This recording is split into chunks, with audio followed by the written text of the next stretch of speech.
আজ বানিয়েছি আমার স্টাইলে টেস্টি টেস্টি চিকেন কষা। চলো দেরি না করে ভিডিওটা দেখে নেওয়া যাক। সবার ফার্স্টে কড়াতে তেল গরম করে নিয়েছি। গরম করে নিয়ে আলুগুলোকে ডুমো ডুমো করে কেটে আগে ভেজে নিচ্ছি। আলুগুলো না ভাজলেও চলো, অনেকে আছেন যারা না ভাজে তারা পরে কি করে কষার সময় আলুটা অ্যাড করে, কিন্তু আমরা ভেজেই করি। ভাজা হয়ে গেছে, আমি এখন আলুগুলো তুলে ফেলছি। তুলে নিয়ে কড়াইতে তেজপাতা আর গোটা জিরে ফোড়নে দিয়ে দিয়েছি। গোটা জিরেটা লাল হয়ে আসলে তেজপাতাগুলো একটু সেন্ট ছড়ালে পরে তাতে অ্যাড করে দেবো কুচিয়ে রাখা পেঁয়াজ।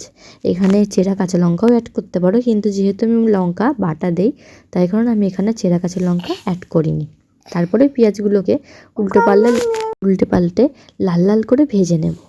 পেঁয়াজ কিন্তু যেরকম লাল লাল ভাজা করলেই কিন্তু চিকেনের টেস্টটা আরও বেশি ভালো হবে। একটু বেরেস্তার মতন করেই ভেজে নেবে।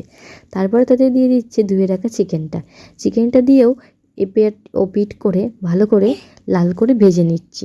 চিকেনটা ভাজা হয়ে গেছে, তাতে দিয়ে দিচ্ছি একটু হলুদ গুঁড়ো দিয়েও একটু নেড়ে চেড়ে ভালো করে ভেজে নেব।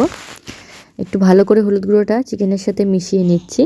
তারপরে তাতে আমি অ্যাড করব কিছু বাটা মশলা। আর এই দেখো, বাটা মশলার মধ্যে নিয়েছি রসুন, আদা, জিরে আর কাঁচা লঙ্কা বাটা।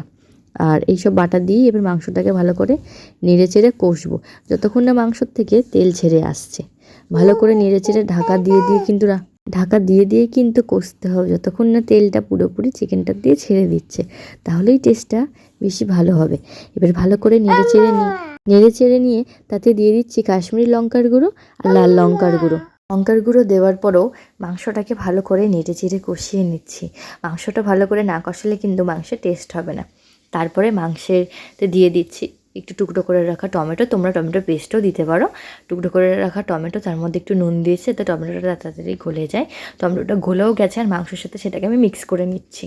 মিক্স করে নিয়ে আমি দিয়ে দিচ্ছি আগের থেকে ভেজে রাখা আলুগুলো কি হতো, যেহেতু চন্দ্রমুখী আলু আমি ওই জন্য আগে দিয়ে অ্যাড করিনি, ভেজে তুলে রেখেছিলাম, না হলে আলুগুলো বেশি গলে যেত। এবার ভালো করে নেড়ে চেড়ে নিয়ে একটু ধনেপাতা কুচি দিয়েছি। ধনেপাতা কুচিটা তোমরা নাও দিতে পারো, কিন্তু শীতের সিজন তো ধনেপাতাটা দিলে মাংসের টেস্টটা আর গন্ধটা খুবই ভালো লাগে।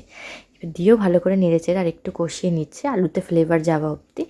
মাংস কষা কমপ্লিট। এবার বরমশাই আবদার করলো যে 1 পিস কষা মাংস দেওয়ার জন্য। তোমরাও কীরকম করো মাংস রান্না হওয়ার সময় এরকম কষা মাংস খেতে ইচ্ছা করে, আর খেতেও ভালোও লাগে। তারপর তাকে কষা মাংস দিয়ে মাংসটা একটু নেড়ে চেড়ে নিয়ে দিয়ে দেবো তাতে পরিমাণ মতন জল, কারণ মাংসটা তো প্রায় সেদ্ধ হয়ে আসে কিন্তু হাড়গুলো তো সেদ্ধ হতে চায় না, তাই নিয়ে জল দিয়ে মাংসটাকে ঢাকা দিয়ে দিচ্ছি। তারপরে ঢাকা খুলে অ্যাড করে দিচ্ছি তাতে গরম মশলা। আর এই দেখো মাংস আমাদের রেডি। দেখা হবে নেক্সট ভিডিওতে।